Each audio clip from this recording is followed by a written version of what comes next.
Hello students, आज हम करेंगे डायरेक्टरेट ऑफ एजुकेशन की वर्कशीट नंबर 137 जिसका सब्जेक्ट है हिंदी और आज डेट है 21 दिसंबर 2020। ये वर्कशीट क्लास 3 के बच्चों के लिए है। तो चलिए स्टार्ट करते हैं हम आज की वर्कशीट। बच्चों, वर्कशीट में आपको यहाँ पर अपना नाम लिखना है। यहाँ पर आपकी कक्षा पहले से ही लिखी हुई है तो आपको अपना सेक्शन लिखना है और यहाँ पर लिखना है आपको अपने टीचर का नेम।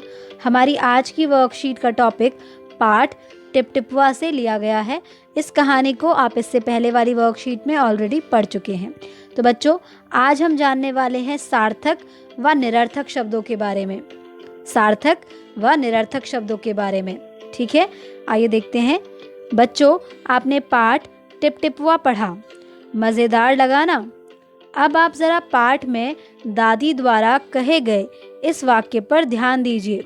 बच्चों, जैसा कि जब हमने पाठ टिपटिपुआ पढ़ा था तो दादी ने उसमें कुछ वाक्य कहे थे, तो आइए उन वाक्यों पर अपना ध्यान लगाते हैं। न शेरवा के डर न बगवा के डर, डर त डर टिपटिपुआ के डर। पाठ में बार बार टिपटिपुआ शब्द आया है। क्या आप जानते हैं कि टिपटिपुआ शब्द का कोई अर्थ नहीं होता? यह तो बारिश के पानी के टपकने की आवाज़ यानी कि टप टप है। कुछ शब्द ऐसे होते हैं जिनका कोई अर्थ होता है और कुछ शब्द ऐसे होते हैं जिनका कोई अर्थ ही नहीं होता। अर्थ के आधार पर शब्द दो प्रकार के होते हैं, सार्थक शब्द और निरर्थक शब्द। बच्चों, कुछ शब्द ऐसे होते हैं जिनके अर्थ होते हैं, लेकिन कुछ शब्द ऐसे भी होते हैं जिनका कोई अर्थ नहीं होता और अर्थ के आधार पर शब्दों को दो प्रकार से बांटा गया है, सार्थक शब्द और निरर्थक शब्द। ठीक है बच्चों, सार्थक शब्द कौन से होते हैं? ऐसे शब्द जिनका अर्थ होता है सार्थक शब्द कहलाते हैं, जैसे किताब, दीवार, बगीचा, शेर आदि। तो जब भी हम इन शब्दों को सुनते हैं तो हमारे सामने इनका क्या आ जाता है? एक चित्र आ जाता है ना। यानी कि जब मैं कहती हूँ किताब तो आपको अपनी कोई किताब याद आ गई होगी। इसी तरह से मैं कहती हूँ दीवार तो आप समझ गए होंगे कि मैं किस चीज़ की बात कर रही हूँ। ऐसे ही बगीचा, तो बगीचा सुनने पर आपको फूल, घास, झूले ये सभी नज़र आ गए होंगे। तो ये क्या है? ये सभी वो शब्द हैं जिनके की कोई ना कोई अर्थ है, इसीलिए ये सार्थक शब्द हैं। लेकिन निरर्थक शब्द क्या होते हैं? ऐसे शब्द जिनका कोई अर्थ नहीं होता और ये अधिकतर सार्थक शब्दों के साथ प्रयोग होते हैं। बच्चों, इन शब्दों का कोई अर्थ नहीं होता लेकिन फिर भी हम इन शब्दों का प्रयोग करते हैं सार्थक शब्दों के साथ में। उदाहरण के तौर पर खटर पटर, पानी वानी, रोटी शोटी, कपड़े वपड़े। तो यहाँ पर ये पटर, वानी, शोटी, वपड़े ये सभी क्या है? निरर्थक शब्द हैं जिनका कोई भी अर्थ नहीं है। प्रश्न 1, नीचे लिखे वाक्यों में से निरर्थक शब्द छांटिए और सामने दी गई खाली जगह में लिखिए। तो आइए बच्चों देखते हैं। पहला है, आप चाय शाय पी कर जाना। आप चाय शाय पी कर जाना, इसमें निरर्थक शब्द कौन सा है? बच्चों, इसमें निरर्थक शब्द है शाय। चाय का अर्थ तो आप जानते ही हैं, शाय का कोई भी अर्थ नहीं है, इसलिए ये हुआ निरर्थक शब्द। तो इसे हम लिख देंगे यहाँ पर शाय। ऐसे ही अगला है, आलतू फालतू बात ना किया करो। आलतू फालतू बात ना किया करो। बच्चों, यहाँ पर निरर्थक शब्द है आलतू। ठीक है, फालतू का मतलब क्या होता है? यूजलेस, मतलब कि बेकार की बात। तो आलतू का यहाँ पर कोई भी अर्थ नहीं है, इसलिए आलतू क्या हुआ? निरर्थक शब्द हुआ। ठीक है, तो आप यहाँ लिख देंगे आलतू। ओके, अगला है, हमें नहीं खेलना वेलना।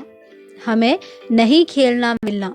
बच्चों, खेलना का अर्थ तो आप जानते ही हैं, लेकिन यहाँ पर वेलना का कोई भी अर्थ नहीं है, इसलिए ये क्या है? निरर्थक शब्द है। तो इसे आप यहाँ पर लिख देंगे। ठीक है, अगला है, कोई बहाना वहाना नहीं चलेगा। ठीक है बच्चों, तो यहाँ पर निरर्थक शब्द क्या है? वहाना। तो आप यहाँ लिख देंगे वहाना। अगला प्रश्न देखिए, आइए चित्र पहचान कर उल्टे पुल्टे वर्णों से सार्थक शब्द बनाते हैं। तो यहाँ पर आपको चित्र को पहचानना है और ये जो यहाँ पर कुछ उल्टे पुल्टे वर्ण दिए गए हैं इनको आपको सही करके सार्थक शब्द बनाना है। तो ये चित्र किसका है? ये चित्र है बारिश का। किसका है? बारिश का है। तो पहले हम लिखेंगे बा, फिर हम लिखेंगे रि और फिर हम लिखेंगे श। तो ये बन गया बारिश। ठीक है। ऐसे ही अगला चित्र किसका है? अगला चित्र है बाघ का। तो इसके लिए पहले हम लिखेंगे बा और फिर हम लिखेंगे घ। तो ये बन गया बाघ। इसी तरह से अगला चित्र किसका है आपको ये पहचानना है और इन वर्णों को सही करके सार्थक शब्द लिखना है। प्रश्न 3, इस पाठ में टिपटिपुआ कौन था? क्या वह सचमुच भयानक था? बच्चों, अब हम ये जानेंगे कि इस पाठ में टिपटिपुआ कौन था और क्या सच में वो बहुत डरावना था?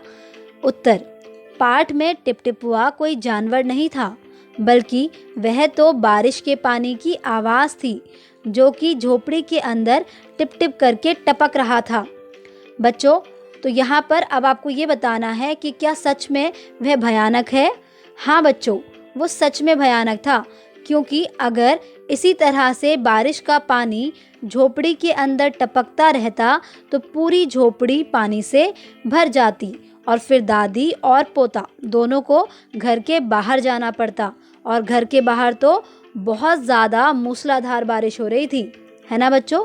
तो इसीलिए ज़्यादा बारिश भी कैसी होती है? भयानक होती है, जो कि बाढ़ लेकर आती है।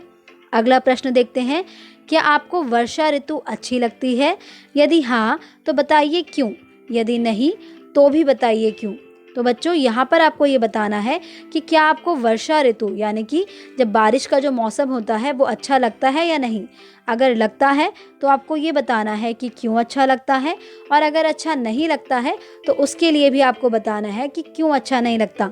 जैसे कि वर्षा ऋतु मुझे अच्छी लगती है क्योंकि इसमें हम कागज़ की कश्ती बनाकर पानी में चला सकते हैं, या फिर बारिश में नहा सकते हैं, ठीक है, या फिर खेल सकते हैं। तो यहाँ पर खेलना आ जाएगा, या फिर जो भी आपको करना अच्छा लगता है उसे आप यहाँ पर लिख देंगे।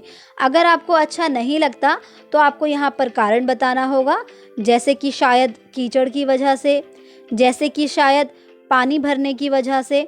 आप देखते हैं ना कि बारिश की वजह से हर जगह पर पानी भर जाता है, तो ये हो जाएगा पानी भरना, या फिर शायद किसी और वजह से। तो जो भी वजह हो उसको आप यहाँ पर लिख दीजिएगा।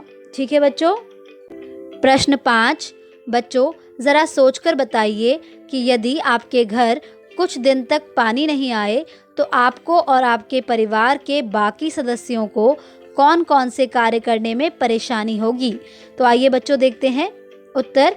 अगर हमारे घर में कुछ दिन तक पानी नहीं आए तो घर के सभी लोगों को निम्नलिखित परेशानी होंगी, जैसे कि बर्तनों को धोने में, खाना बनाने में, कपड़े धोने में, साफ सफाई करने में, पौधों को पानी देने में आदि, है ना बच्चों। इसके अलावा और भी आप कुछ यहाँ पर पॉइंट्स को लिख सकते हैं। ठीक है, तो ये आप ज़रूर कीजिएगा।